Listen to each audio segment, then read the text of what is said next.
Well, good morning and good afternoon, wherever you are in the world.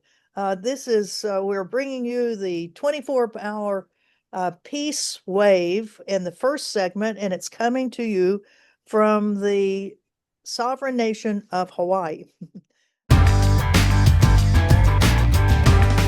A beautiful day, barely a cloud in the sky here, and that makes for excellent conditions for all of the people who have come out to today's Onipa'a Peace March. Now, as you can hear behind me, Sudden Rush is on stage playing, and this year there really is a joyous and celebratory atmosphere. Some years it does take on a little bit of a somber tone, but how the day started was with tradition. They started with the march at the Royal Mausoleum in Nu'uanu, and that happened earlier this morning. From there, the masses of people made their way all the way here to Iolani Palace, and this is happening on the 132nd anniversary of the illegal overthrow of the Hawaiian Kingdom. And of course, this is a day for the Kanaka Maoli, the Hawaiian people, to come together and renew their calls for sovereignty and also to strengthen and revitalize their culture. This is the 32nd year of the Onipa'a March, and taking part in this today is a number of school groups and community organizations all in attendance. Now, what happens is once they get to the grounds of Iolani Palace, they enter through the front gates and they present their oli, their chants, to basically welcome and be welcomed into the space. When we got here, I spoke with Kumukawai Kapuokalani Hewitt, who talked about the evolution of this event.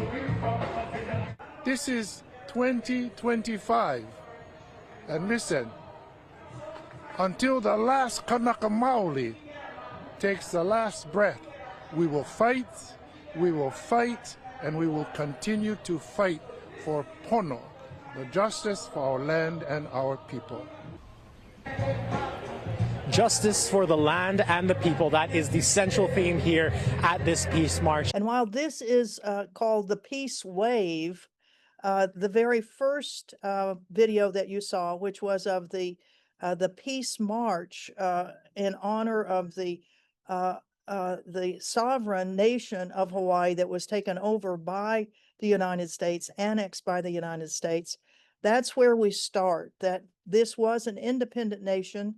It was a peaceful nation, and the United States took it over, annexed it through violence, through a coup that was done by U.S. businessmen here. And since then, the Hawaiian Islands have been a scene of militarization. And we have with us today a person who will give us a background on what is happening here in the Hawaiian Islands and the Western Pacific. Kyle Kajuhiro, Dr. Kyle Kajuhiro, who is a professor at the University of Hawaii and who has been one of the very key people on tracking the militarization of the Hawaiian Islands, first through his work with the American Friends Service Committee and now with Hawaii Peace and Justice and the University of Hawaii. So Kyle, welcome. We're glad you're with us today on the 24-hour Peace Wave. Aloha, and thank you for having me. And hi to all the folks around the world. Thank you. Well, would you start us off and tell us the state of militarization in the Hawaiian Islands and the Western Pacific and how the Indo-Pacific Command, the U.S. Military Command, affects all this? And I'll put up a screen that'll show the map of the Indo-Pacific. But please go ahead, Kyle. Okay, sure. So I guess just for some setting the context, I think it's important to remember that Hawaii was the sovereign kingdom of Hawaii, as its government was overthrown with the backing of U.S. troops in 1893, and eventually, occupied through a very questionable legal process that claimed to annex Hawaii, but without a treaty of annexation, and primarily in order to support U.S. imperial expansion in the Pacific. And that's always been the key interest of the United States in Hawaii, was to have this outpost, a hub. And so you could say that the first Pacific pivot happened, back in 1893 when the U.S. Enacted what was actually the first regime change of a sovereign country in order to uh, secure the Pacific as an American lake. And as a result of that, Hawaii has become the center of the U.S. Indo-Pacific Command uh, and its area of responsibility, as you can see in this map, uh, goes from North America all the way to the Central Indian Ocean. It goes from Alaska all the way down to and includes the continent of Antarctica in its area of responsibility. So this is encompassing the majority of the surface of the planet, and most of the world's population falls within the U.S. Indo-PACOM area of responsibility. And that little flag over there in the middle of the Pacific is where the headquarters is. That's actually a facility called Camp Smith over in central Oahu, overlooking Pearl Harbor, or what the original name was Keavalao o Pu'uloa, the many bays of Pu'uloa. And so this is how Hawaii plays this role of being both a casualty of American empire building and militarism, and now has become a kind of a platform for um, preparing for war, for doing the command and communications and coordination of wars, and then the exporting of these wars to other peoples and other lands in the region and around the world. And so what's happening, with regard to the state of militarization, given the ratcheting up of tensions with China, and it kind of goes in cycles, but it seems to be in a period of increasing tension, especially with Trump's trade war and kind of belligerent rhetoric.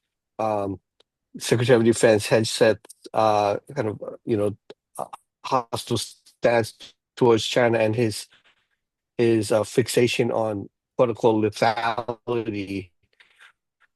Hawaii is one of the places military spending has been increasing, whereas in other parts of the defense budget there's been cuts. Um, so yeah, we're concerned about that. On the ground in Hawaii, what that looks like is there's new sort of uh, army types of training. They're considering it multi-domain training. So I think they're trying to encroach into some of the areas that maybe the Marines and Navy have dominated, including sort of amphibious or ship to land types of maneuver. And so the Army wants more land to be able to do those trainings and to coordinate with other partners around the region. You have the Pacific Missile Range on Kauai is a site where they can test various types of technologies and new weapon systems. It was primarily used for testing missile defense systems, where targets would be launched from the Pacific Missile Range, and then ships would try to shoot it down over the ocean.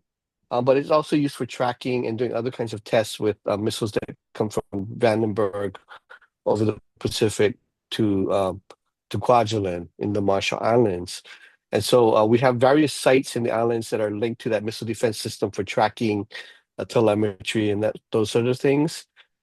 And these are all sites that are potentially affected by the ending of leases, and I'll talk about that in a second. Proposal to increase the bombing frequency of the small islet off of Ni'ihau, so at the far western end of the main Hawaiian islands. There's Kauai, Ni'ihau, and then this little island called Kaula. And Kaula is it's uninhabited if you don't count the birds, but it's one of the places where there's thousands of seabirds. It's a preserved for seabirds, but the Navy has controlled access to the island and has used it as a target range for inert bombs, they call it. So and other kinds of gunnery practice. And so they're proposing to increase the frequency of training there tenfold, and are doing an environmental assessment, which is a very low grade environmental review and trying to just pass it off as a pass, right, as something that's allowable. And so there's been some resistance to that. And let's see what are the new things that are happening. Um, we'll get to the leases and the Red Hill stuff later, right? So I'll just leave that Yeah, off. well, if you want to But start it now, fine. However you want well, to organize it. let me just talk about some of the other things in the region, though, because I think that that's also linked to what's happening here. So our brothers and sisters in Guam, and the Northern Marianas Islands. Of course, they are closer to these conflict zones, and so they have been fighting against this increasing militarization over in Guam, in the northern part of the island. The Marine Corps base, Camp Blas, has been built, I guess, and it's now open, is what I understand. And the cost of doing that, moving that Marine unit to Guam meant that the whole rainforest there was decimated, including the last living specimen of an endangered plant that was only found in that forest. It was everything else was cut down. That tree was left exposed, and then cultural sites have been disturbed. Burials have been removed, and so Chamorro activists there have been protesting. There's another. It would also mean this federalization of lands that were formerly taken by the military, by the federal government, returned to Fish and Wildlife, and then now remilitarized under this new expansion plan. And so areas that have cultural sites that are areas for fishing have become off limits again. And there's a open burn, open detonation site that's being used and is proposed for expansion over in the northern part of the island. That's been a source of controversy and protests. And now they're talking about putting in these missile defense launch sites and tracking stations throughout the island, which could have the potential to harm the surrounding neighborhoods and put targets on them, and also disrupt their daily lives, because you have these technologies that require people to stop doing certain things when the technology is in operation. And so that's some of the things happening on Guam. In the Northern Marianas, linked to this expansion in Rota, Tinian, and Saipan, I think. And so there was just recently some hearings over there where the community was coming out and opposing this kind of just increasing takeover of lands and disruption of their lives. Over in Palau, there's also a huge militarization that's happening, and Palau had been sort of left off that map for a while, even though their sovereignty was breached back in the 80s and 90s when the Compact of Free Association was being negotiated, and Palauans voted for not to be anti-nuclear, but that was not acceptable to the United States. And so they forced them to vote. I forget how many times, but basically, they said, no, wrong answer. You can't be anti-nuclear. You can't determine your own policies uh, because the United States has to have military supremacy over your region. And so there were assassinations, but they had to allow the US to bring their nukes in without announcing, of course, right? Because we don't ask nor tell nuclear status. And so, but it was pretty quiet in Palau until recently with this new push to put in radars and airfields and things like that. So there's about 3 sites in Palau that are being affected, and local folks did not even know. The local communities did not know these things were coming in. They just started seeing uh, workers show up and forests being raised. And it was mainly the national government, I guess, that was making these deals at the expense of the local communities. So we met with some of these high school students actually from one of these sites. They did their own kind of research project and comments on the environmental impact statements. and trying to figure out ways to use even Palau's environmental laws, which are actually quite strong if they were enforced, to use that to try to stop some of these things that are, destroying their communities and their environments. Um, see what else is happening. We've got Okinawa is an ongoing disaster.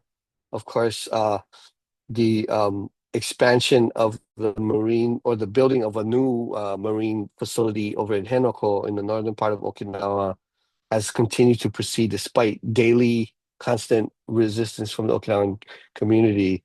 And I think now much of the reef that people were trying to protect has already been destroyed and built over. The last time I was there about 2 years ago, um, looking from the beach where you could normally see the ocean all the way across, now has just a really high seawall that just encloses that whole area.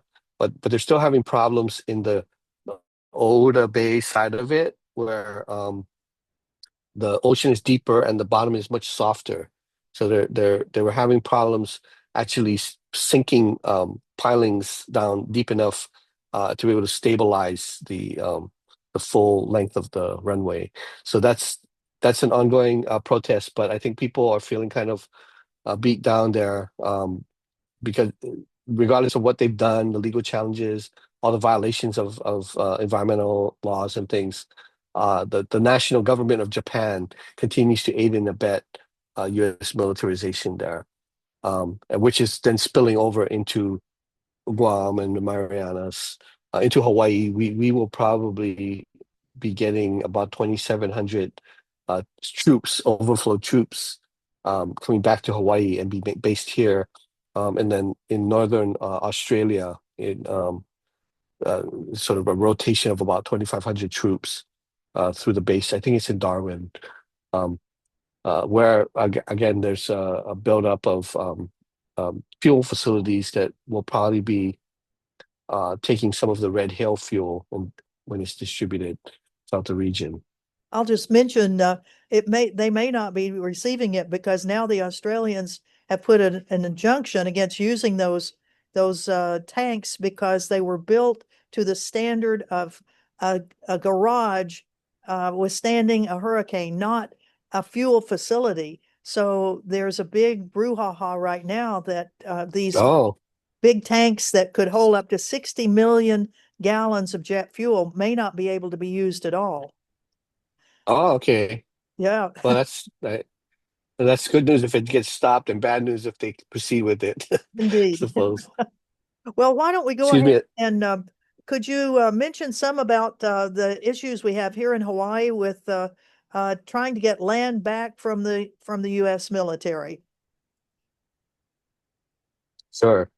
So yeah, so for some context about this issue, um, the military controls about 240,000 or 225,000 acres of land in Hawaii. It varies depending on whether you count owned versus, just occupied. But it's a considerable amount. I think we're one of the, maybe the second highest percentage of land of any state that's used by the U.S. military.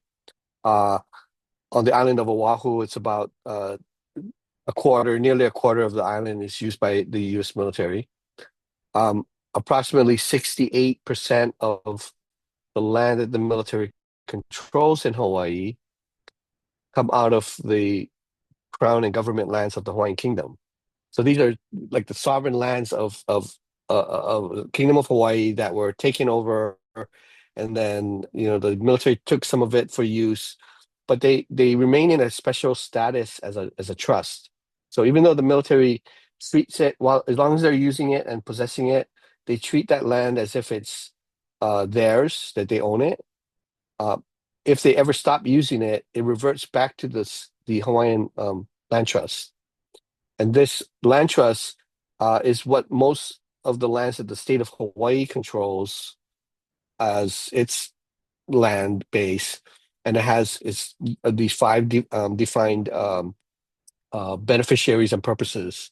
under the Hawaii Statehood Act. So the state is actually a trustee for these lands. They're not just the private owner of property. They are a trustee and supposed to meet certain criteria of beneficiaries. So a lot of our public works, airports, harbors, and that sort of thing falls under the trust. But these are lands that also Native Hawaiians have a stake in.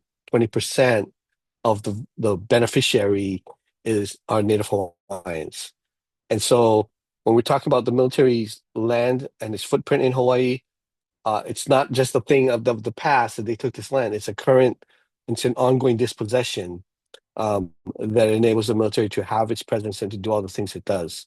Okay, so of all these lands that the military controls, as I said, 68% is coming out of this ceded land or Hawaiian Land Trust. A portion of that was actually became a contentious issue at the time of statehood in 1959, where the state of Hawaii was saying, okay, these lands had to be returned. The military didn't want to relinquish it.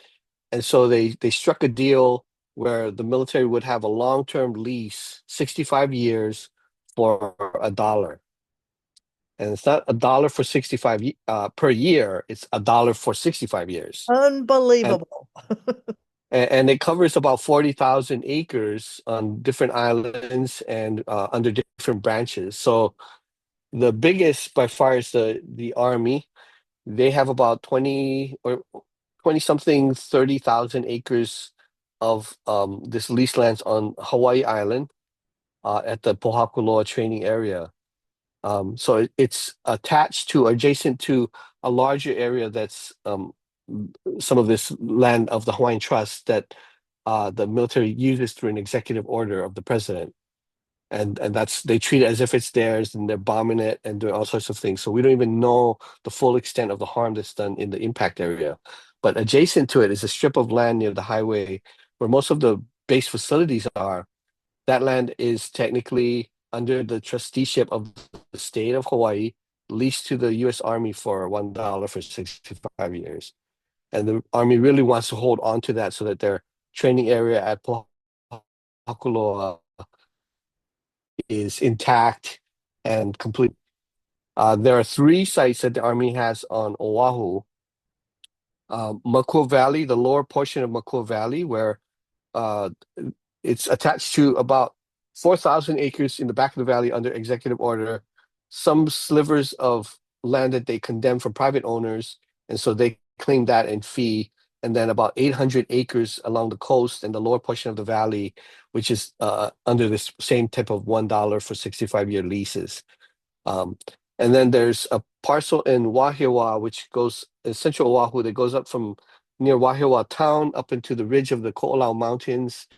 And that's about another 4,000 acres of land that is not really being used. And then 2 parcels up in Kahuku that on the northern part of the island, which one of them is connected to the Kahuku training area, and the Army wants to hold on to that one. But they've so these are now expiring in 2029, and the Army has undergone an environmental impact statement process, which they're reviewing. Their proposal is to retain some training lands, and they've studied the possibility of retaining all of it beyond the 65-year lease. The terms of the lease say that the lease expires in 2029, so it's not a renewable lease. That means they have to negotiate something else. They have to figure out some other thing. And there's been enough awareness built. There's been enough resistance from the community that it's become a very contentious and politically untenable position to retain all of it. So there's been, when the environmental impact statement came up before the State Board of Land and Natural Resources, the first one was for Pohakuloa on Hawaii Island. The state rejected the environmental impact statement. They said it's inadequate. It did not do all the things that is required for a state level environmental review process, which I don't know, puts the Army in sort of a quandary, because they sort of need that to be accepted in order for it to proceed with a renegotiation of some sort of an arrangement. On Oahu, that environmental impact statement came up for the Board of Land and Natural Resources a few weeks ago, and they also rejected the EIS for similar reasons. So basically, the staff of the departments did their job and said, this thing doesn't meet our criteria for an environmental impact statement. And so the board did the right thing and rejected it. Now, the concern, though, is that the Army's been talking about doing some sort of a land swap. Instead of trying to negotiate a new lease, they would rather own the land somehow. And that way, it would avoid having to comply with state environmental laws and land use laws. Right now, most of these lands are either conservation, or I think there's a few parcels in Kahuku that are agricultural. And so once the lease ends, that land use designation applies to the land, and military training is in conflict with conservation zoning. They cannot do what they want to do with the land as long as it's conservation. So they have a dilemma. Even if they could negotiate a new lease, they would not be able to do the stuff that they want to do there unless those laws were changed. Those land use designations were changed. And so they're kind of in a quandary, and they're trying to negotiate some other kind of thing where they might swap some lands for a training area. Now, Pohakulo is the one they really want on Hawaii Island because they've been concentrating their training there, and it's a bigger space, and it's more remote. And so that's the one I think that's their must have in their mind. On Oahu, when the EIS came back, the final environmental impact statement, we were kind of surprised that they recommended their preferred options were letting the lease expire at Makua, letting the lease expire in Wahiawa Po'amoho, and letting one of the two parcels expire in Kahuku, but trying to retain the other one because it's contiguous to their training area. So I think that they're realizing that they can't have it all, and there's too much kind of public resistance to and anger at the military impacts that they're wanting to look more as land that needs to be managed, that land that needs to be cleaned up, and they have all kinds of people breathing down their necks. I think they see it as like cutting some of their losses and then trying to retain the stuff that they really want. So that's the fight going forward, is figuring out, of course, all of it should come back. It's not their land. It's not even the state's land. The state is only a trustee. And so this is an ongoing fight. And I've been really happy with the turnout. It wasn't clear how many people were following the issue, but hundreds of people came out to these hearings over and over again and testified very passionately. And so that's I think it's an indicator that the conditions of these leases were just outrageous, and people realize that now and are saying enough of it.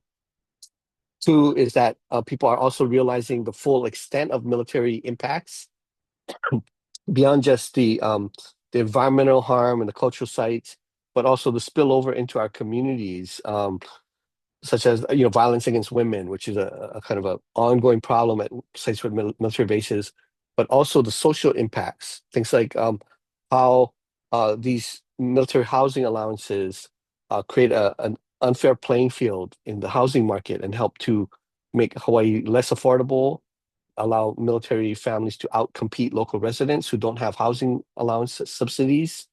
So it's skewing the economics of being able to live in Hawaii. And I think finally people are starting to talk about some of these things. But the other factor that I think was important in this present moment is the fact that in 2021, the Red Hill fuel tanks had a catastrophic leak. About 20,000 gallons of jet fuel spilled out and got into the Navy's water system and poisoned the water for about 93,000 users of the Navy's water system. Luckily, it did not get into the municipal Board of Water Supply system, which would have affected far more people. But 93,000 people got affected. About 6,000 went to the hospital with various kinds of ailments, ongoing lawsuits, and tort claims against the military. A $1.2 billion lawsuit by the Board of Water Supply against the Navy because they've soiled the water source for Oahu, basically, and created all these other costs for the Board of Water Supply to have to explore new wells and figure out ways to mitigate the harm to the aquifer. So that has been an ongoing problem, but we were successful. I think the mobilization that happened in between 2021 and 2022 was strong enough that, and the situation was so dire that Secretary of Defense Austin decided in March 2022 to close the tanks permanently. And so it's been a several-year process now of fixing all the problems with it so that they could remove the fuel. And now they're sort of cleaning up the mess and figuring out how to decommission portions of the pipelines and what have you. But the concern is that there's still this term of beneficial reuse in circulating. They have not, the Navy has not committed to completely, closing this thing down. They're looking at like, well, we got these big facilities, maybe we can use it for something else. So I think that's a concern that many of us have, is that there's actually no reuse. These mountains should not have been excavated. They are actually, I think they present a risk of collapse at some point. And so they should be filled with something that's inert, gravel or sand, in a way that does not allow it, that prevents it from collapsing and causing more harm, but also prevents its reuse, the temptation for other kinds of use. Indeed, and as you mentioned, for people that may not know, each one of these 20 tanks is 20 stories tall, and they were dug out in one of the mountains here on Oahu. So the inside of one huge mountain, part of the range there, is hollowed out. And while it has steel tanks, the steel tanks are the things that leaked, so they aren't so strong. Well, Kyle, we're right at the end of our time here, and we want to thank you so much for your overview of what's happened here in Hawaii and the Western Pacific. Thank you for all of your dedication of years with the American Friends Service Committee, with Hawaii Peace and Justice, and now as your educational time with the University of Hawaii. So thank you very, very much. Thank you. I'm witnessing my neighbor, and there's nothing I can do about it. She's just gone, just like that.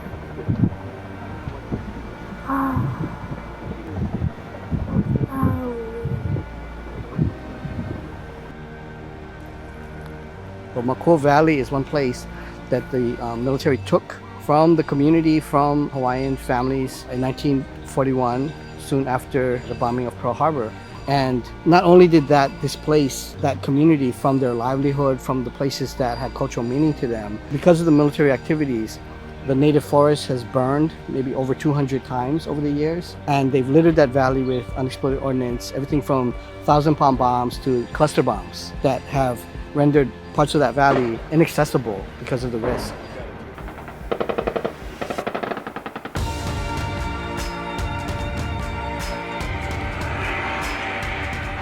We gotta stop this. This has to stop. We can't go for generations and generations with the same thing occurring. We gotta help her. We gotta stop the bombing. We gotta stop the fires. We gotta stop it all. With Malama Makua, we were able to get access agreement through court. There was a lawsuit that we actually we won. We asked if we could have 2 accesses a month plus makahiki and overnight, opening and closing. And it was very contentious at the beginning, but we started doing community access. So you get a chance to experience and imagine what it was like 1,000 years ago. What sounds would you hear? What would you smell? What activity would be here? What were the people doing? Makua is a safe haven, ironically so, obviously, because Makua has not been made safe. Like pretty much everybody that I know has gone there to seek safety and comfort and to be held in the worst of times. Makua is definitely a healing place. I mean, it's her own mana for sure, but I think that the way that we hold cultural access, we have been able to create a safe environment for people to have their own experience in Makua. After the lawsuit, the Army had to do an EIS, and if they didn't finish the EIS, they couldn't train. They still haven't finished the EIS, so that is where it's at. It's been 20 years, no live fire in Makua. The military's leases of these Hawaiian trust lands, they are leased for a term of 65 years, and they expire in 2029. And so I think right now, what's important for the community to understand is that we have a rare opportunity to begin working towards the return and restoration of lands. Malama Makua, we're right there, we're in it, and we're gonna help that change happen because that's part of our Pico of Peace model.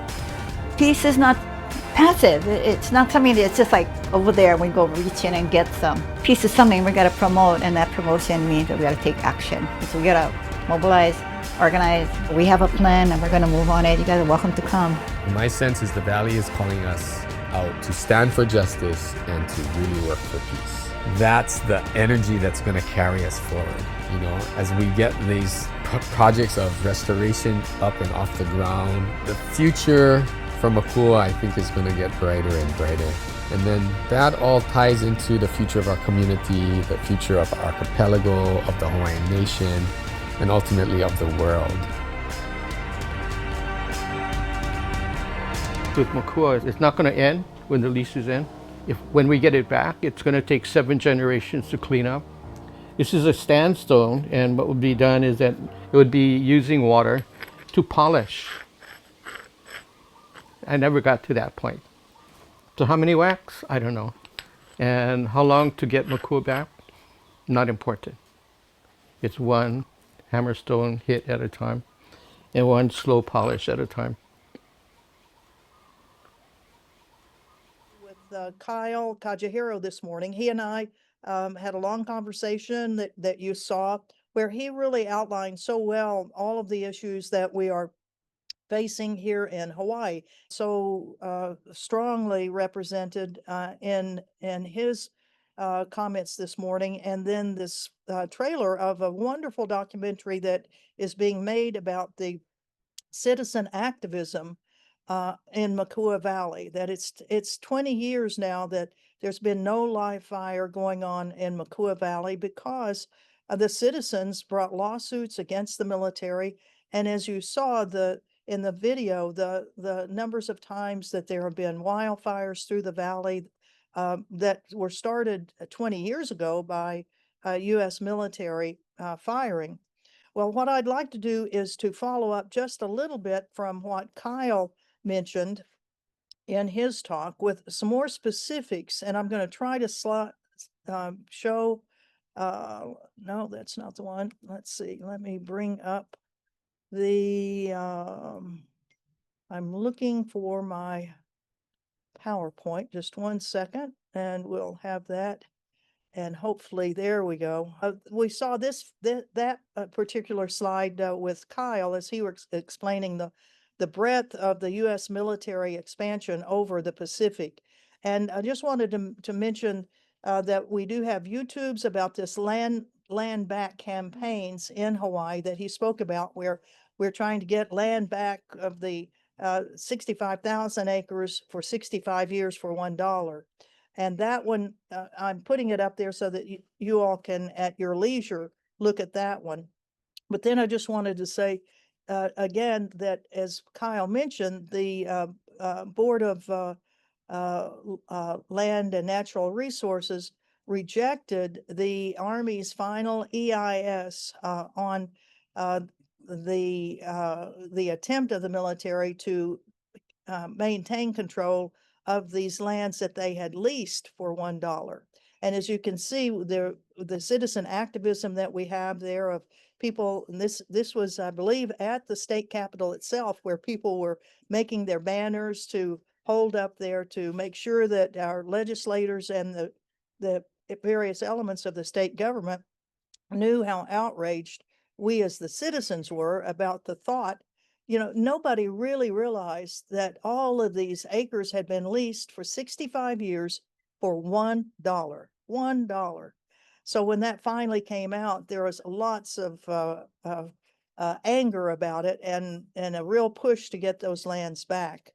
And here is some of the information about trying to get these lands back. 1,100 acres in one training area, nearly 5,000 acres in another training area. And then over in Poakaloa on the Big Island, the big training base that is between the two volcanoes on Big Island, 22,000 acres that we're trying to get back from them. And then the areas of concern of why the EIS was rejected by the state finally. Normally, the state of Hawaii takes whatever the military gives out, they just take it. But this time, we had some really good people in the state government who analyzed this environmental impact statement and said it's failing in so many ways. And one of the ways was that it didn't even include the known archaeological sites on these military lands or lands that had been taken by the military. It didn't do much work at all on the biological resources that are there. It didn't note the streams that went through those areas. So those were some of the areas of concern. And another thing that Kyle mentioned in his talk was the horrific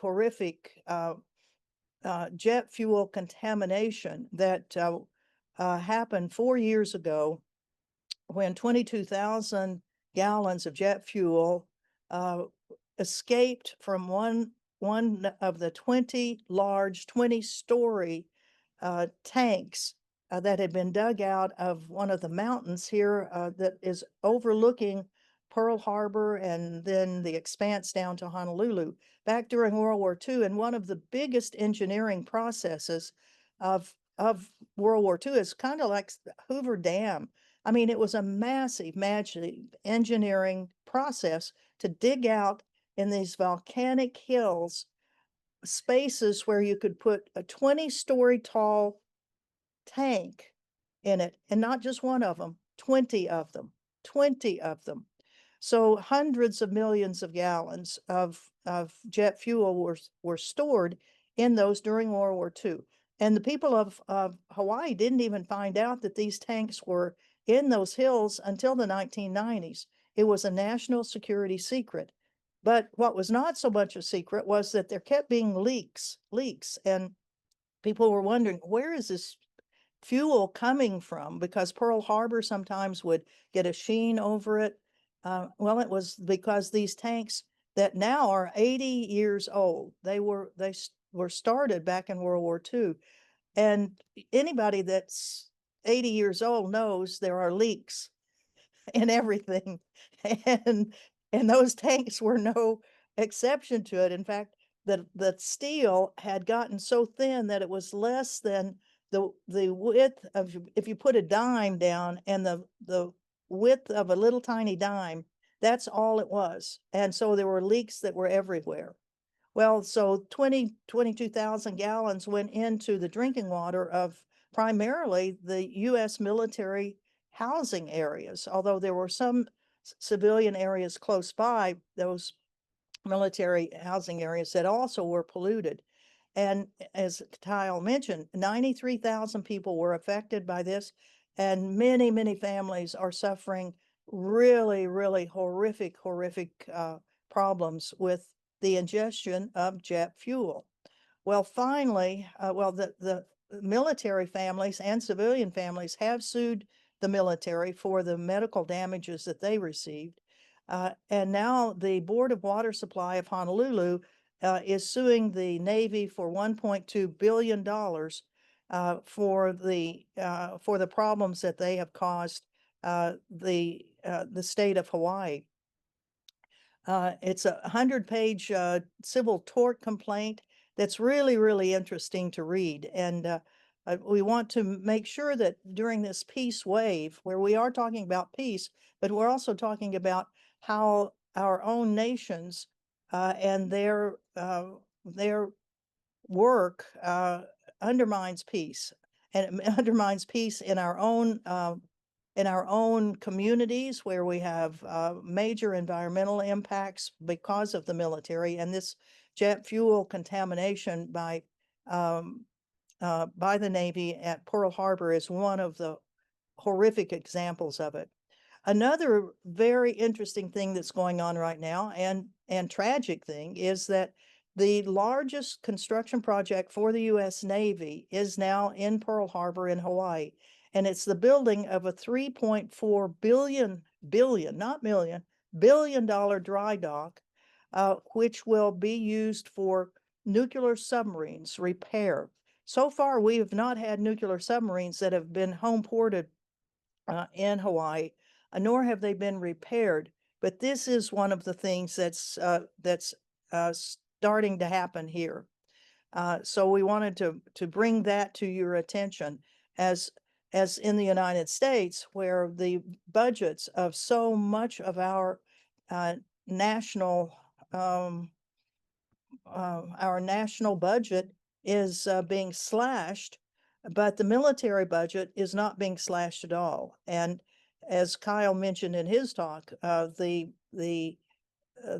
talk about a pending war with China, which is something we try to stop, even the talk of it, because it's just so outrageous that we think that having a war with China would be a good thing.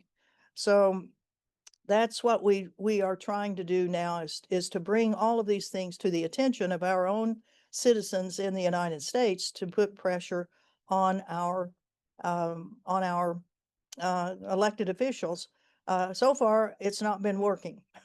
I'll say that. I've spent a lot of time in Washington myself, in the U.S. Congress, particularly on trying to stop the U.S. complicity in the genocide of Gaza, but it is not working. But that doesn't mean we stop. We just keep going with it. We keep going. Well, one of the things we'd like to show you about the militarization of the Hawaiian Islands is the area of the Big Island that is this giant training area, which is the largest one in all of the Pacific. It's called Po'akaloa, and we have a video that we'd like to show you so you can see the expanse of it. So let's do the one, Now That You Know, Do You Care? Thank you, Michelle. Just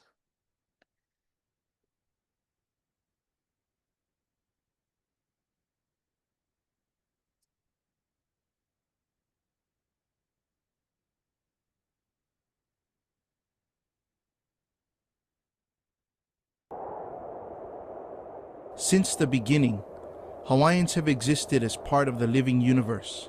For generations, families lived in harmony with nature. This harmony is being destroyed on what some would consider the most sacred place on the island. Pohakuloa lies in the center of Hawaii, embraced on one side by Mauna Loa, on the other by Mauna Kea. This particular ahu sits as a marker on this pu'u. We're in this pu'u called pu'u kole. We're right in the energetic piko in the center of the island. There's an energetic lines around north, south, east, west, and it's encircled. And they used to walk these lines just to maintain the energy of these particular lines on the island. But this living heart of Hawaii Island is under attack. In World War II, the Marines were the first to use Pohakuloa as a training area for live fire exercises until the mid-1950s when the Army took over. Pohakuloa is vast, 133,000 acres, most of which is ceded land. Hawaiian Kingdom government land and private crown lands of Queen Liliuokalani taken at the time of the overthrow. Presidents and Hawaii state governors handed these lands over to the Army for their training area. Additional large tracts of ceded land under the control of the State Department of Land and Natural Resources is leased to the Army at the cost of $1 for a 65-year period. Although the Army's lease for nearly 23,000 acres is set to expire in 2029, they are currently negotiating with the state to extend the lease to 2078. The installation itself is run by the U.S. Army Garrison in Pohakuloa. It's really a minimal staff, but they cycle a lot of troops through there. They've used all kind of weapons up there. Even B-2 bombers from Guam fly here and bomb at Pohakuloa. It's every branch of the military, Army, Navy, Air Force, and Marines, that attack Pohakuloa. Biannually, RIMPAC training exercises converge on Pohakuloa with 22 countries participating in active war games. At first glance, it seems an ideal location, uninhabited, with plenty of maneuvering space, and tucked away enough to be out of sight and out of mind. But not for everyone. People who have been there and families who have ancestral ties to Pohakuloa say it's not a barren place of lava rock and cinder cones. Umi was one of my ancestors. Umi built heiau in the area of the mountain. He built Ahua Umi, and he built another heiau at Pu'uke'eke. There are other sites in the area that's really beautiful and things that and areas that should be preserved. There are many tunnels throughout Pohakuloa, and there are many of our artifacts.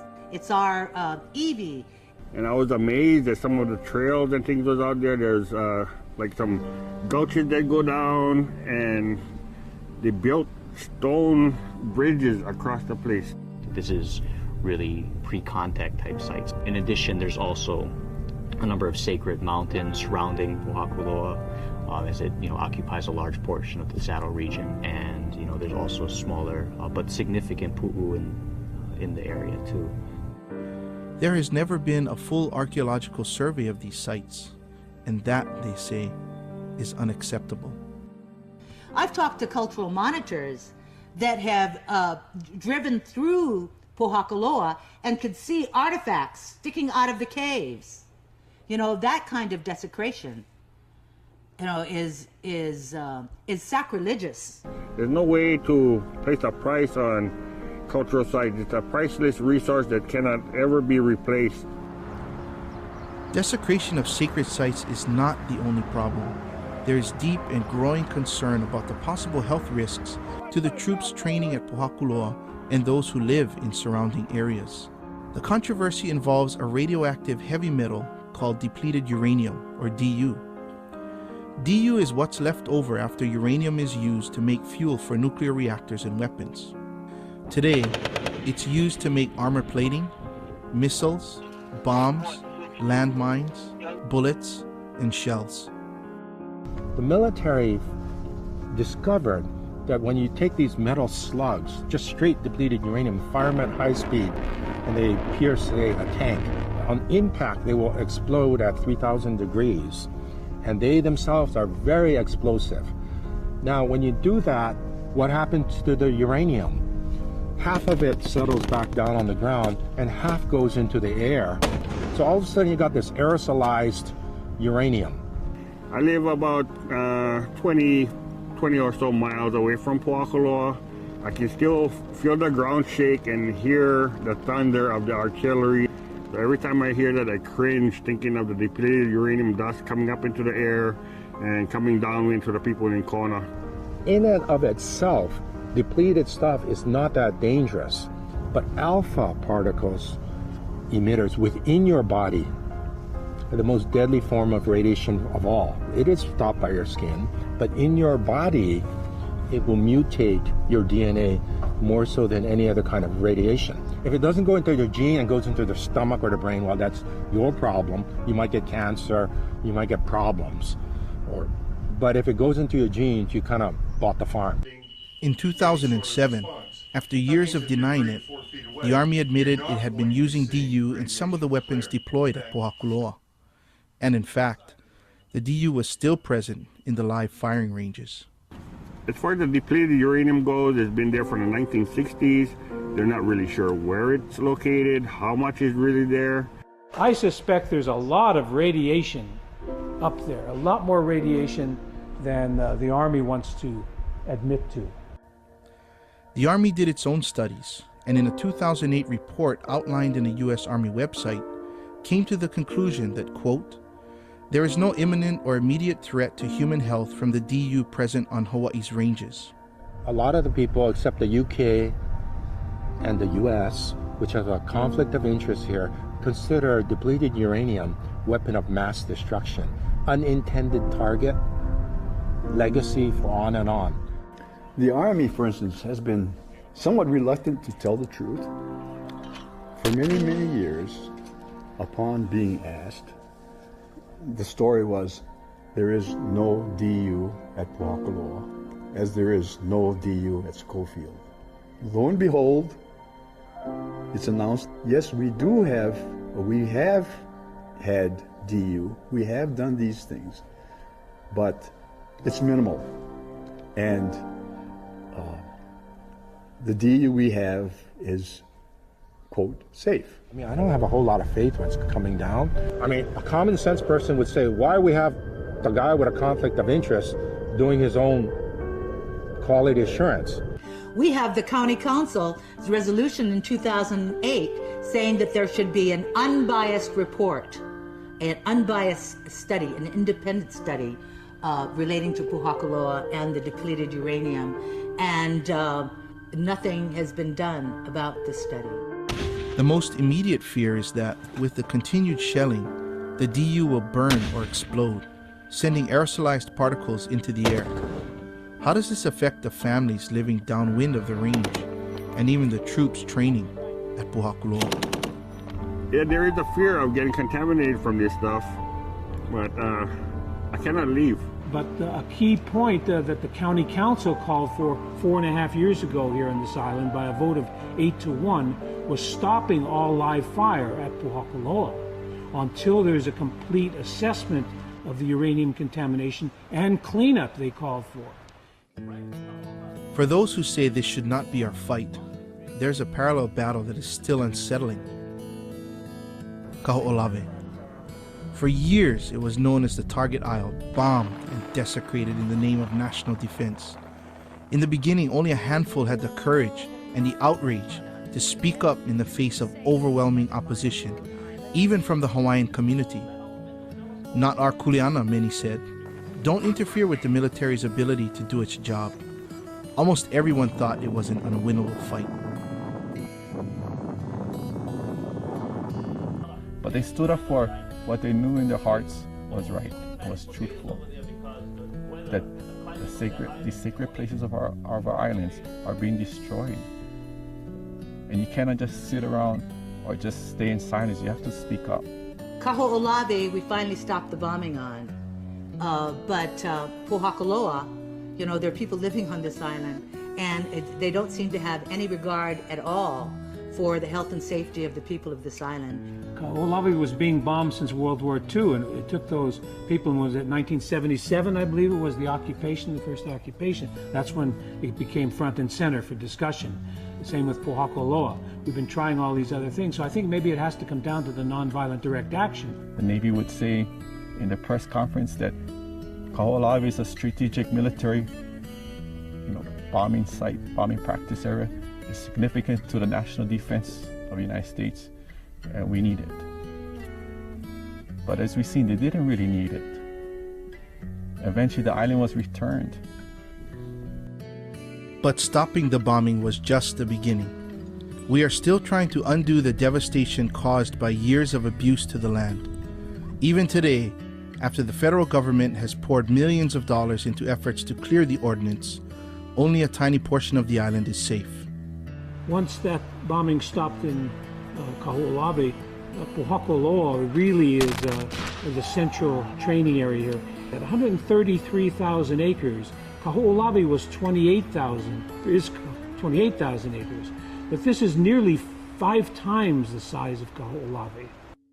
It's up to us to ask the questions for all who live in Hawaii. What are we doing to our land, our air, and our groundwater? If no one answers, there could be consequences for generations to come. If we don't push for action, who is held accountable for the health of our families, our children, and for the troops who put themselves in harm's way?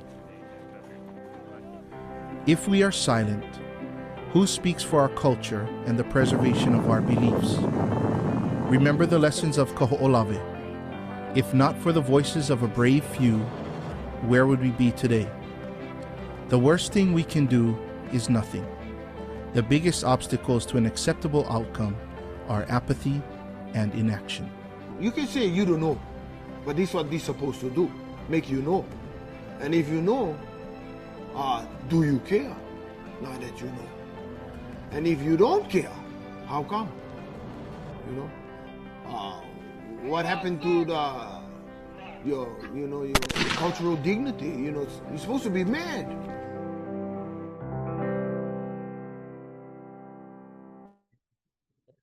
Well, that's a pretty good resume, or it really tells the story so well of Po'akaloa, depleted uranium, and then the bombing that took place on the island of Ko'olawe, and where we're trying to get the bombing stopped on Po'akaloa. You know, we have bombers that come all the way from Whiteman Air Base in Missouri, that fly all the way across to Hawaii, drop their bombs, and then go back to Missouri. It's used by other national militaries also. It's a place that is not well cared for at all, as you can certainly see. Anytime the military drops bombs on things, it's not well qualified, taken care of. If I could just show my show again. A couple of things that we have on Big Island.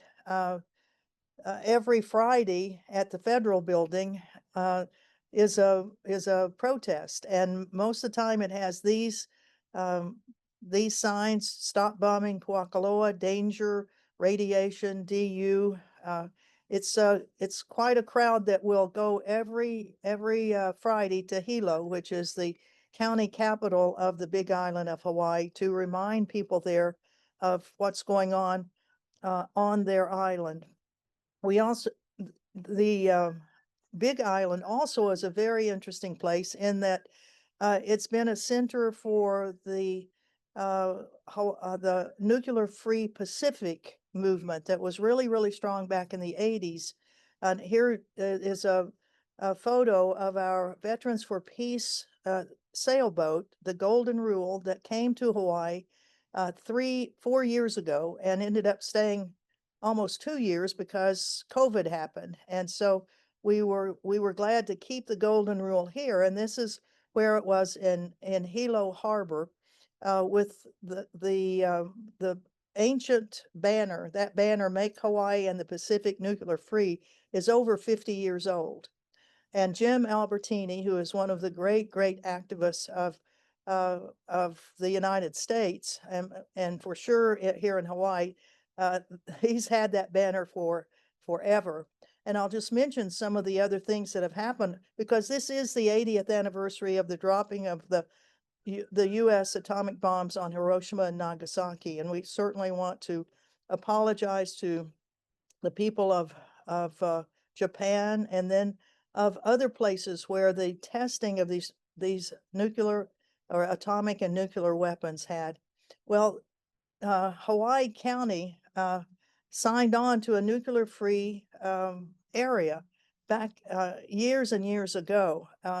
But I think it was in 1984 that they actually signed, and then the military said they needed an emergency military exemption to the law, and they got it. Well, Jim Albertini and a couple of other guys who, were back in, I guess, in their 40s at the time, when they heard that a nuclear-powered Navy ship was coming into Hilo Harbor, they jumped in front of it to try to stop it from coming in. Well, they ended up in prison. He was in a federal prison for 3 years for jumping in front of that ship. But that has not deterred them, of course. Now in December of 2024, they got the nuclear-free law restored for the county of Big Island. And they, of course, have their signs for Friday afternoon, no nukes there at all. So Hawaii, the Big Island of Hawaii, has been a really, really good place for highlighting all of these issues that we're talking about.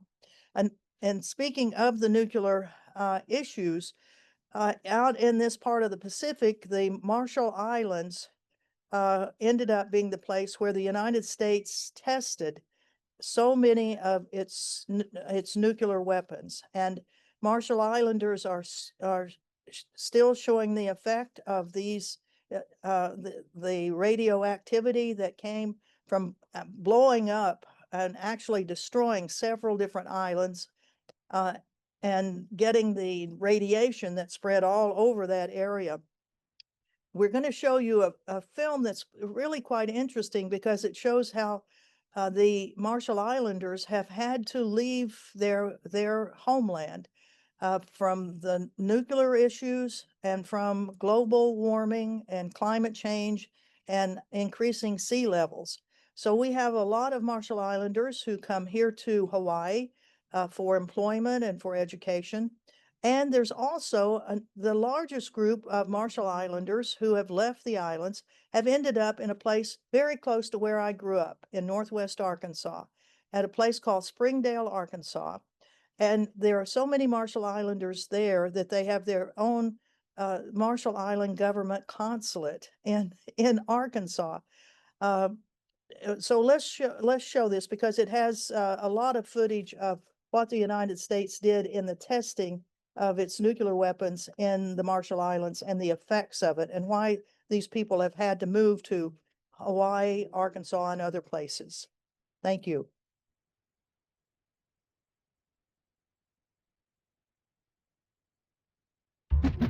The Marshall Islands are a paradise in the Pacific that the U.S. used to test nuclear weapons. This is Bikini. It is here that the military and scientific personnel of Joint Task Force 1 will conduct the tests with the atomic bomb.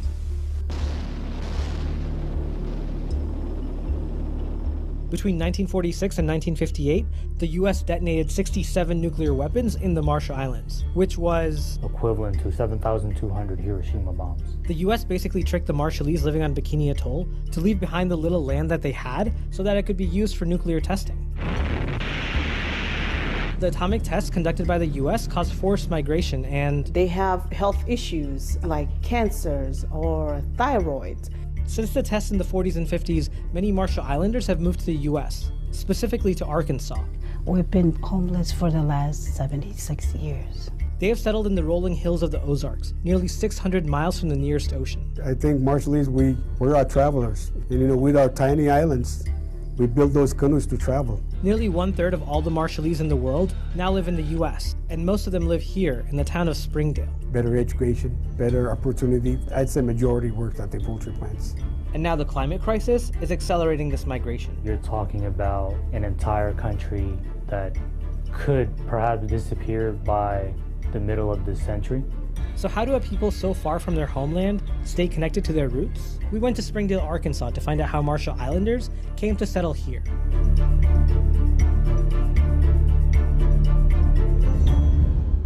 This is Sosalina Jibas Madison. She can never go back to her homeland because it's contaminated. I am a 6th generation down, I believe, from the time they took our ancestors from the island. Sosalina is the representative for the exiled people of Bikini Atoll who now live in the U.S. This flag right here is our Bikini Atoll KB flag. And it's kind of based off the American flag. I see stripes and stars. Yeah, it's on purpose to remind the U.S. of the damage done to the Bikinians. 3 stars right here signifies the 3 islands that were demolished at during the testing. In 1946, the U.S. decided to evacuate Bikini Atoll and forced the 167 residents to leave their homeland. That's one of the reasons why there's almost 4,000 Bikinians here in the States. And I believe whatever happened to us Bikinians has affected all of us Marshallese as a whole. The U.S. detonated 67 atomic weapons in the Marshall Islands, 23 of them on Bikini Atoll, including the most destructive nuclear weapon in U.S. history. Castle Bravo. The width of the fireball at this time, about 3 seconds after detonation, was 4 miles. And it was U.S. propaganda that basically tricked the Bikinians to leave their homeland so that the U.S. could conduct these tests. Crossroads, scene 26, take 1. This is a United States military film showcasing how the U.S. Navy requested Bikinians to leave their homeland without any compensation. All right, now, James, will you tell them that the United States government now wants to attempt to turn this great destructive force into something good for mankind? The person speaking is Commodore Ben Wyatt. He was the military governor in charge of the Marshall Islands after the U.S. took it over in World War II. Wyatt asked King Judah, the leader of the Bikinians, to leave so that the U.S. could begin Operation Crossroads. The Bikinians were told that this was going to be for the good of all mankind, which is why King Judah agreed to the U.S.'s demands. You will gladly go, and everything is good, and everything is crap. Tell him that's fine. Everything being in God's hands, it must be good. What King Judah said is actually inscribed on the Bikini Atoll flag. Wordings on here says, meaning everything is in the hands of God. So the Bikinians evacuated and left on the Navy ship to a much smaller island. The ladies are carrying stuff back to the LST-1108 that transported them to Rorick. So Selena's office is covered in pictures of the evacuation. That's Ben Wyatt right there, and King Judah, and other Bikinians. So Selena said the pictures are meant to be a constant reminder of what happened to her people.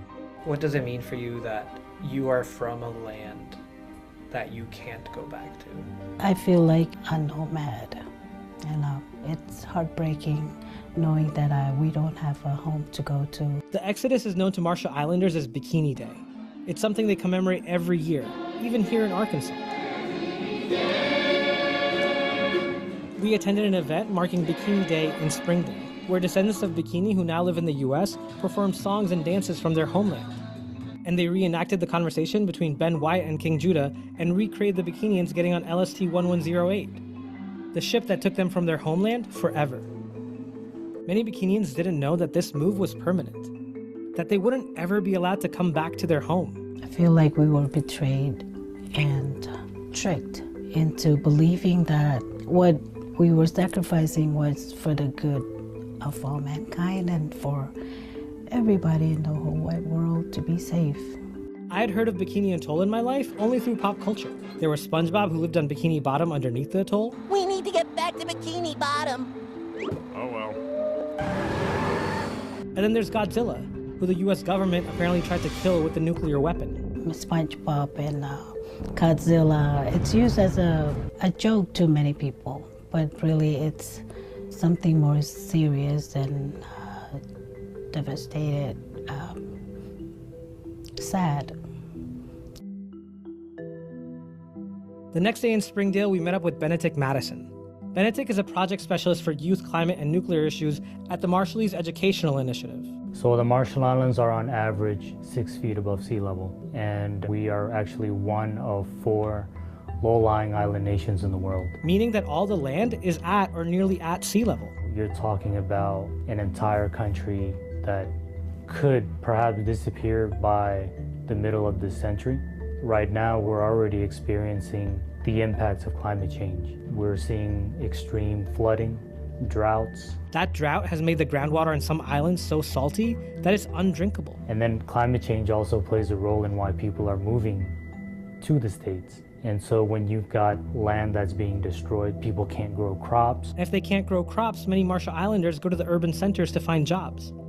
But that's been difficult. Youth unemployment is now above 20%. If they don't find opportunities there, they move here to the States. The Pacific Islanders who first settled in the Marshall Islands 3,000 years ago were expert sea travelers who braved the vast ocean in small canoes. Boat building is an important island occupation.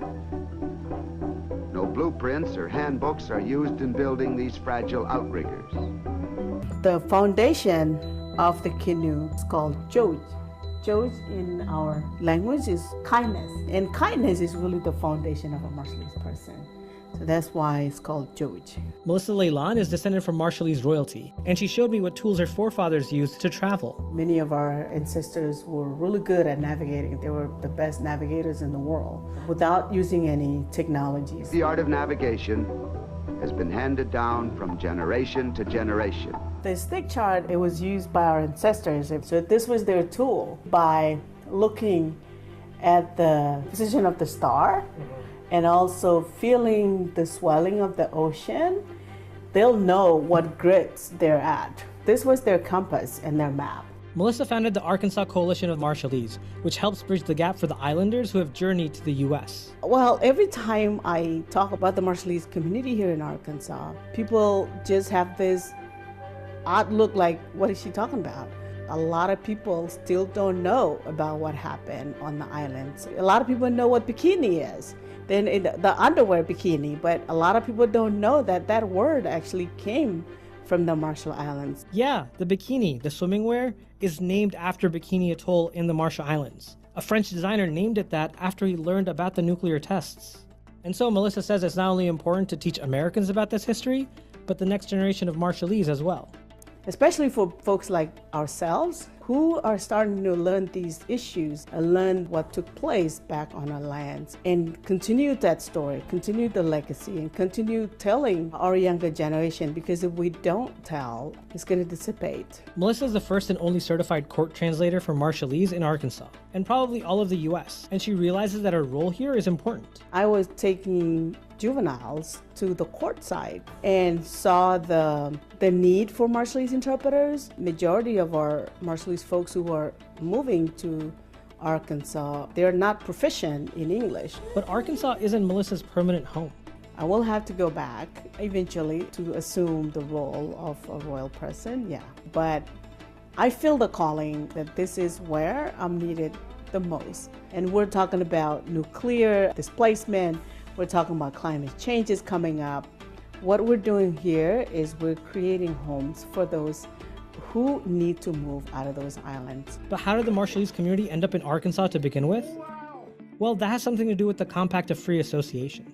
The Compact of Free Association is a treaty between Marshall Islands government and the U.S. government. That's Eldon Alec. He's a consul general of the Republic of Marshall Islands government. So one thing to clarify is that while the Marshall Islands was a U.S. territory when the nuclear tests were being conducted, it's now an independent nation.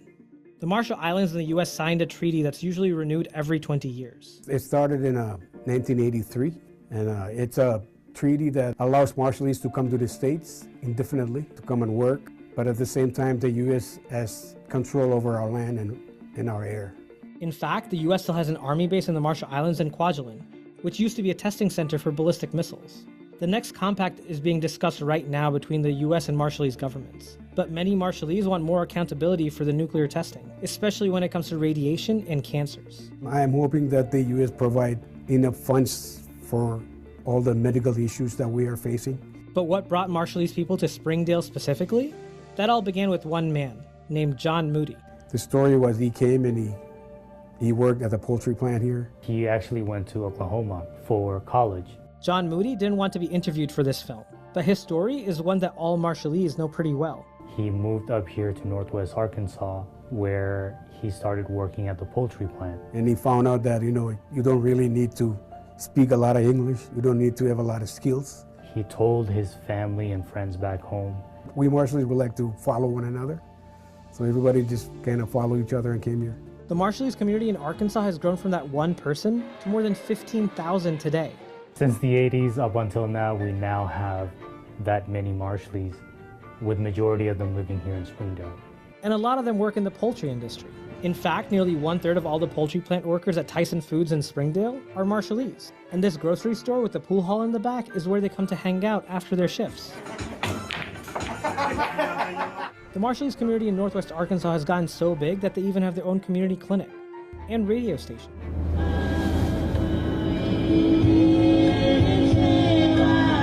While more and more Marshallese are moving to the United States, what's important to remember is that the Marshallese aren't U.S. citizens. And so that means they can't stay here permanently. But for most of the Marshallese we spoke to, Arkansas is a temporary home. My plan is to hopefully go back after college. The presence of so many Marshallese in Arkansas isn't part of a normal migration pattern. It's caused by US nuclear testing and destruction. And now climate change has made the situation on the islands even worse. And while many would want to go back, some Marshall Islanders don't have a home to go to and are asking for changes to be made in the next compact with the US so that there's a pathway for a safe land for them to live on. We don't have a place to go.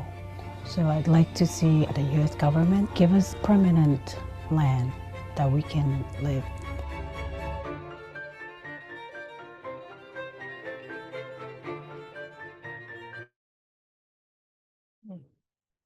Well, that's a pretty interesting video, isn't it?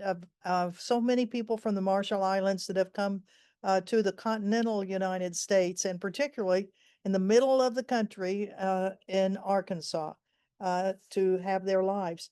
I haven't heard that ICE has been going after the Marshallese. I mean, they are allowed to work in the United States. They don't have to have a visa.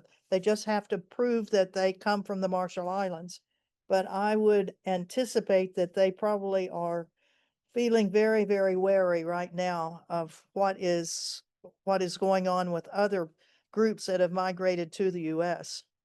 We would like to show you one other very short video because the other place where Marshall Islanders have come is here in Hawaii. And one of the reasons is it's close. I mean, it's only like 4 hours by flying away, almost halfway across the United States in comparison. It's a long way, but Hawaii has been a stopover point.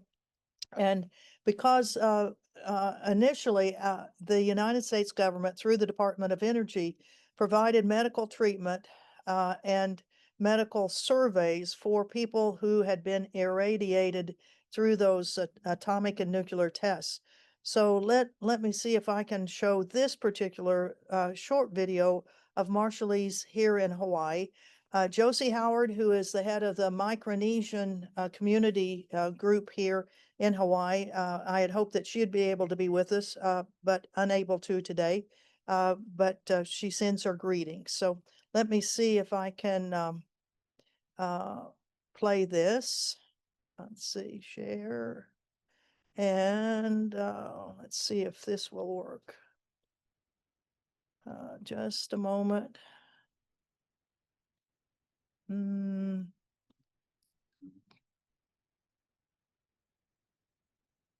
This is the first time I've tried to do this, so I'm not too sure this is going to work, but it's good practical experience for us all to learn how to do all this stuff. Okay, now.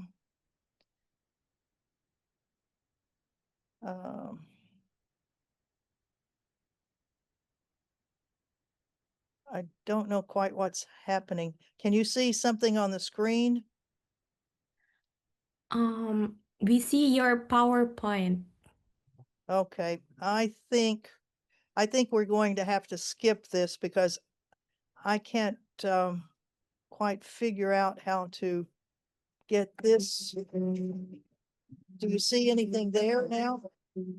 No, I think you have to share that screen instead. So I think just stop sharing at the moment and then share the screen where the video is playing. Thank you. Okay, I'll stop sharing that one and then share, then also click the sound just to okay. Yeah. And then just share that screen.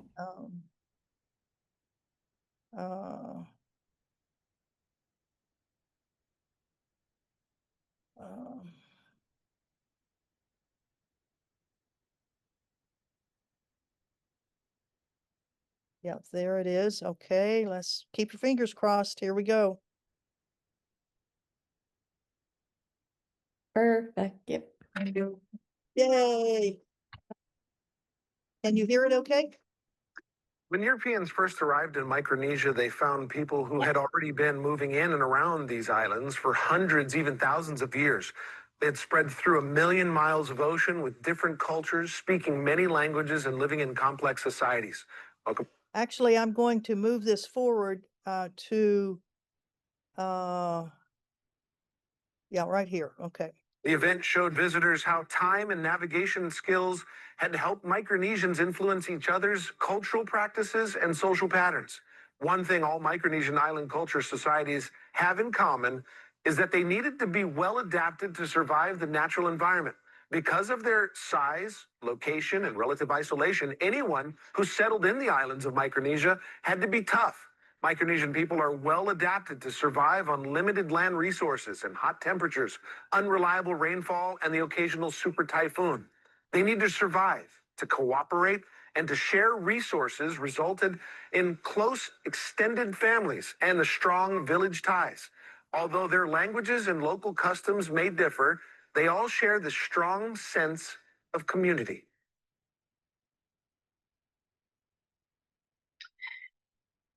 And I think that is really to show you the beauty of all of the wonderful Pacific Islanders who do come to Hawaii for a variety of reasons, most of them economic and educational. But it makes Hawaii a very, very vibrant place with so many cultures and so many wonderful festivals. In fact, earlier this year was, or actually last year, in August of last year, was the Festival of the Pacific, which was bringing all of the Pacific Islanders representatives here to Honolulu for 10 days. And in the convention center, they built villages for each one of the nations that were represented. And it was really, really quite a wonderful, wonderful thing. One of the islands that was represented is a U.S. territory, and that territory is Guam. And as Kyle mentioned in his presentation earlier, the island of Guam has been suffering through a huge, huge increase in the militarization of that island. And we have Dr. Lisa Natividad, who is with the University of Guam, has made presentations all over the place about the militarization, and we are using one of her presentations to give you a view of what's going on out on the island of Guam, the territory of Guam, or Guahan, as it should be pronounced. Michelle, if I could ask you to show that video. Yes. Okay, wonderful. Okay, so half a day from the island of Guahan. I'm presenting on behalf of the University of Guam and an NGO called Ihagan Famalawan Guahan, which is an indigenous Chamorro women's organization here on our island. And so I like to begin with discussing where we are. And so as you can see on this regional map in the Pacific, we are, start my video here. We are in the North Pacific Islands, and we're above, if you draw a straight line from Australia, PNG, and continue up, you'll see Guahan right here. We are the southernmost island of the Mariana Island chain. And so to the north of us, we have Saipan and other islands as well.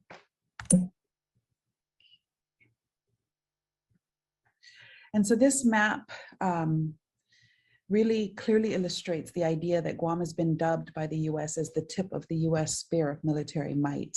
And so as you can see, our island here is the center connecting points of a number of different military stages and theaters in terms of military exercise, in so many ways connecting the East and the West. And certainly a critical point in the Asia Pacific and the US's pivot strategy. And so this is a map of our island itself, which is only about 212 square miles. And so to the north, we have Anderson Air Force Base up here. And to the south, or in the southern part, we have Apra Harbor. And this is where the primary naval base is. But it's also noteworthy to mention that our island is occupied about 1/3. So even though we have these two bases on these two corners of the island, there are a number of different military or Department of Defense land holdings throughout the island. And so I'm a native indigenous Chamorro, and our people date back to these islands to roughly 2000 BCE. We've been here about 4,000 years. It's been a while. Certainly have significantly outstayed colonization, which came to our shores in the mid 1600s. And this picture is of Foha Rock, which is a rock that in our cosmology is from which humanity was born. And so just to understand a little bit better about our island, our first contact with the Western world was in 1521 when Magellan kind of stumbled upon us, left us alone for the most part until the mid 1600s when Catholic missions were set up. And then, so we were under the Spanish crown. And then following the Spanish-American War in 1898, we were then through the Treaty of Paris ceded to the United States. We remained in US possession. However, during World War II, for just slightly less than 3-year period, we were a war zone, very famous in the history books for this time period when we were occupied by the Japan Imperial Army. And then in 1944, the tail end of the war, the US came back and reoccupied us to the present. In 1950 was the passage of the Organic Act of Guam in the US Congress, which created a local government of Guam. However, we still remain a non-self-governing territory on the United Nations list of NSGTs, acknowledging and recognizing the colonies that still exist in the world. So our history of colonization, our people have endured this for roughly 350 years, and some would argue that we are the longest colonized peoples on the globe. And so what does being a US colony mean then? There's a number of different things. And so this is a short itemization. We do hold US passports. However, we have no vote for the US president. And our congressional representative, we have a delegate who we elect to Congress. However, that person has what's called no true vote, which means if their vote is a tiebreaker or in any way influences the outcome, then their votes, they meaning our delegate as well as other territories, those votes are then voided. We have limited federal funding. One GAO report out of the US Congress indicated that we receive about 1/7 the funding afforded to states. And we are excluded from a number of US social service programs that include, for example, unemployment insurance, as well as Social Security Disability Insurance or SSDI. And there are a number of restrictive federal territorial policies that limit in very significant ways our ability to develop a viable local economy. And so what has colonial militarism then meant for Guahan? Because we are clearly a US possession as an unincorporated territory of the United States, and militarism is rampant here, right? With the footprint of the US DoD, roughly 1/3 of our island. And so it has meant a lot of different things. And so when we look at what is happening in terms of the US agenda and its military expansionism into the Asia Pacific region, largely sort of thrusted with Obama's 2011 Pacific Pivot strategy, you see that Guam is a very important piece of this plan. And so the reason given for it, of course, is the containment of China, both economically and militarily. And then you see as part of the pivot, the fortification of bases throughout our region, Guahan included, with the development of Camp Blas, which is a Marine base, as well as not just the development, but expansion of the THAAD to connect to our neighboring jurisdictions, and continued expansion of the existing military bases on the island. In Okinawa, we see the developments in Hinoko and Takai, Hawaii, expansion of Pohakuloa, and so forth as we go down. And so connected to the theme of today's discussions, which pivots around international solidarity, you can see how those of us on these bullet points here, clearly it's strategic for us to work together, because really we are resisting the same source of most of our misery, right? And so prior to this Pacific Pivot announcement was the announcement of transfer of 8,000 Marines from Okinawa to our island. And so that really has spawned a very significant amount of resistance work in terms of the US's military presence and development on our island. I wanted to share a quote from Captain Robert Lee, who is a captain in the US Department of Defense, who stated, "We're seeing a realignment of forces away from Cold War theaters to Pacific theaters. And Guam is ideal for us because it is a US territory and therefore gives us maximum flexibility." And so when he talks about maximum flexibility, what he's really saying is it allows them to do whatever they wish without consent of the people on the ground or our local government, which is essentially what has happened. So as we look at our interplay with the US Department of Defense and the military's legacy to our island, we see a whole lot of contamination environmentally that's toxic, including radiation exposure. When you've got high toxicity, you have poor health outcomes. And then there's also the prohibition of traditional practices, such as access to traditional fishing grounds, the abolition of our language, our spoken language in the school systems, particularly after World War II, and land dispossession, because of course, to develop military bases, you need lots and lots of land. And so that certainly happened here. There is a segregated school system. And ultimately, the more significant we are in terms of the US's military presence, is the inability for us and the sort of hijacking of our right to political self-determination, which essentially allows us to exercise our right to develop our own political identity as a jurisdiction. I just wanted to share this slide here, which shows the radiation exposure radius, wherein Guam lies within direct downfall and downwind of atomic testing from Bikini Island in the Marshall Islands. And so this has a significant amount to do with our radiation exposure and impacts our health conditions. And in terms of looking at environmental contamination, here's one snapshot of time wherein we had 95 toxic sites in the 2 bases in different stages of cleanup. But I also want to just mention that it's really important to question what clean means through the eyes and lens of the Department of Defense. In addition to those toxic sites listed and exposure to radiation, we also have over 30 Superfund sites, which the US Department, EPA, Environmental Protection Agency, has deemed as the most toxic sites within the United States. And with all of those, you see disparities in health. And so I just wanted to share the results of a study, an old study that was done in 1997, but its findings wherein they had reviewed death certificates of people on Guahan over a 25-year period. It revealed that the villages, and it's highlighted here in green, of Jigo and Santa Rita had the highest incidence rates. And it is not a coincidence that those are the 2 villages from which those 2 paramount military bases are located. And we see the same thing reflected when we look at cancer mortality on our island. We compare the number and the rates of Chamorros, which is our native people in this aqua bar, to the US national average. For these same types of cancer, you can see that we have a very big cancer problem, we being Chamorros who are on Guahan. Washington Post, journalist Blaine Hardin said it very eloquently when he talked about his visit to Guahan, saying that, quote, "People here grow up with war ringing in their ears as described by their grandparents." And so that just is a little snapshot and glean into how, as a territory, militarism is everywhere. And this is also indicated in this chart here, where it shows that Guam and our neighboring islands, the rate of lives lost to US wars is much higher than the US average, as well as to any of the US states, because of high enlistment rates in the US Department of Defense forces.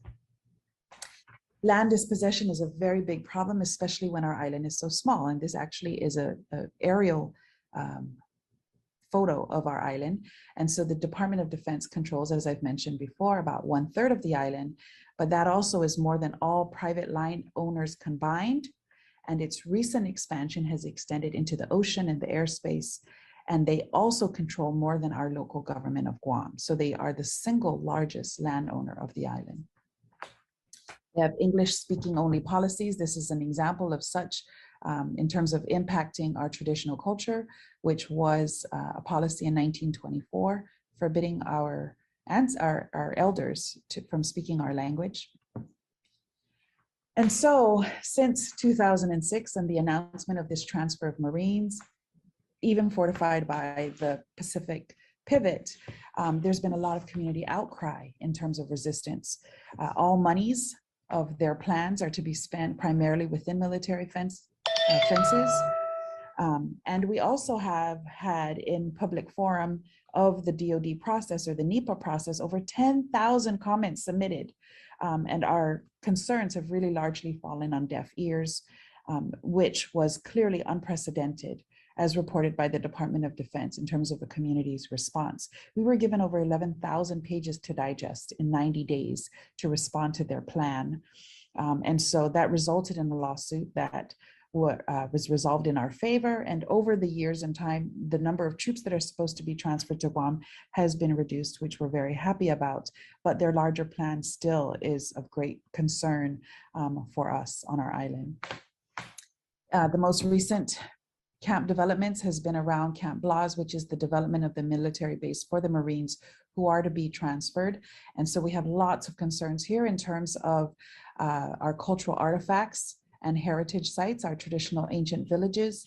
And so you have latte sites in Lusung, which are pounding stones of our traditional medicine that have been discovered and that are really just being displaced at this point. There's been a violation of a programmatic agreement that's between our local government and the Department of Defense, constant violations, and there's really just no mechanism of holding them accountable when you consider that we are a territory, right? We are akin to that of a modern day colony. And so in addition to that, we have the Hodson Lagu tree, of which this is a picture here. It's an endangered tree. It's the last of its kind in our jungles. And even that was not reason for them to halt their military expansion plans. And so we've resisted. We have an organization called Protege Tegzan Save Retidian, also more commonly known as PLSR. We've been holding peaceful protests and working with others in solidarity, international solidarity for peace. And so this here is just a compilation of a number of our efforts. This quadrant here is a local protest that we've had, but on the left side here, we have a picture where a delegation of us have gone to the United Nations, largely reporting on the US and its military expansion plans around military bases, because there exists UN resolutions that clearly state that administering powers are not to have their military bases in their colonies for reasons that will inhibit their exercise of their right to self-determination. And so you can see here other flyers that we've been working on with folks across the globe. And most recently, our solidarity actions in solidarity with the work on, with regards to Red Hill in Hawaii, with Miss Monica Flores here participating in a recent webinar. And so I just wanted to say thank you very much for the opportunity to share our story and close with this photo of one of our activists here, Mr. Melvin Wampat Borja, carrying our Guam flag together with Aloha Aina, some folks from Hawaii, and Ms. Kazui Akabayashi from Japan here working. This was a Well, thank you to Dr. Lisa Natividad of the University of Guahan for always her excellent presentations of the history of colonization of Guahan and the militarization of Guahan. We would like to show a short video which puts Guam's location and the rhetoric about a war with China in perspective.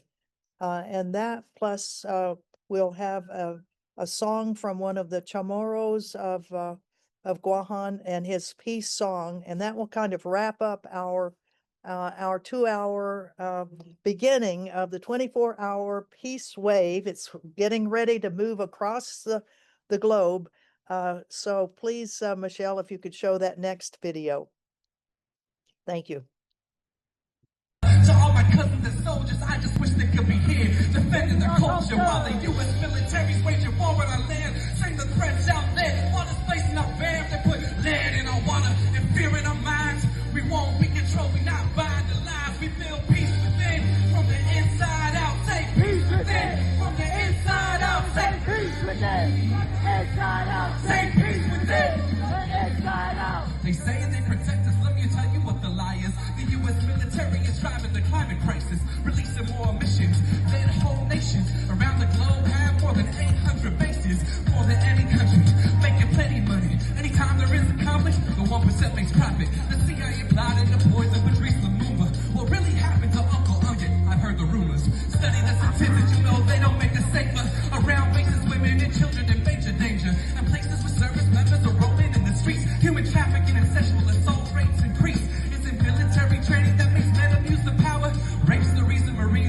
out of Okinawa. They pollute our island and say they the best to guard it. When the presence in our island just makes us the larger target. While the U.S. military is waging war on our land, saying the threats out there, while displacing our hair, they put lead in our water, fear in our minds. We won't be controlled, we not buying the lies. We feel peace within, from the inside out. Feel peace within, from the inside out. I said peace within, from the inside out. Come on, yo. Peace within, from the inside out. Feel peace within, from the inside out. Feel peace within, from the inside out. Feel peace within, from the inside out. Feel peace within, from the inside out. Wow, that was some energy, wasn't it? Um, Here's a question for you, Michelle. Do we have time for one more song, or do we need to sign out from this so you all can get ready for the next one? We could have the last song for to end the Peace Wave for part 1. Okay, the one about nuclear winter? All right. Getting it Okay. ready. I will mention this is a song and graphics that's done by a resident of Big Island. Her name is Linda Williams. She's a physics professor and a chanteuse. She's actually in Europe right now on a singing tour, but she sings songs that help people understand scientific stuff. And she has one on depleted uranium, and she has one on the nuclear winter. Should we not be able to stop our politicians from all of this nuclear weapons stuff?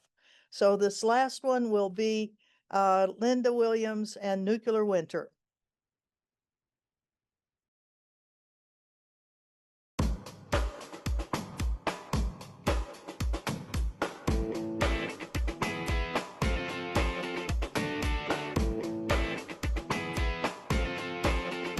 Nuke bombs dropped on cities burn. The smoke goes up and up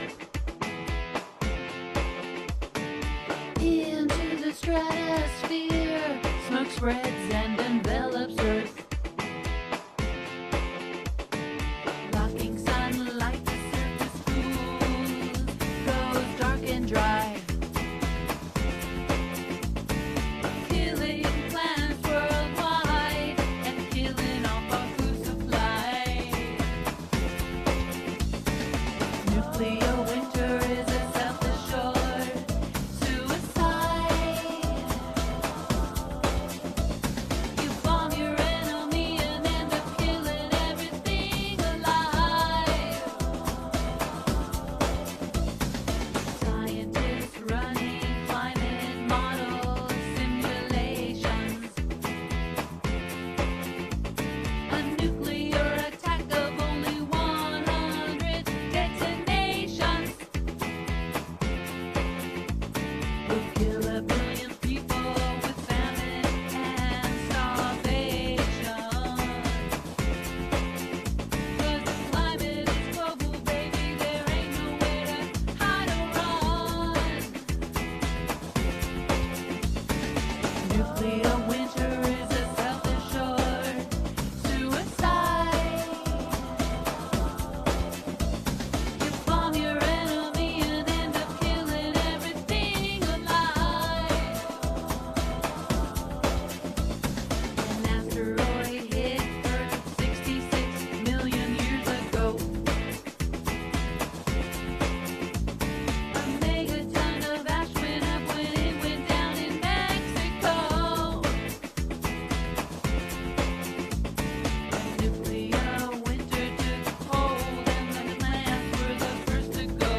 Well, on that happy note, it certainly shall propel us to ban nuclear weapons and have peace throughout the world. And thank you so much to the 24-hour peace wave, and aloha from Hawaii, Guam, and the Marshall Islands.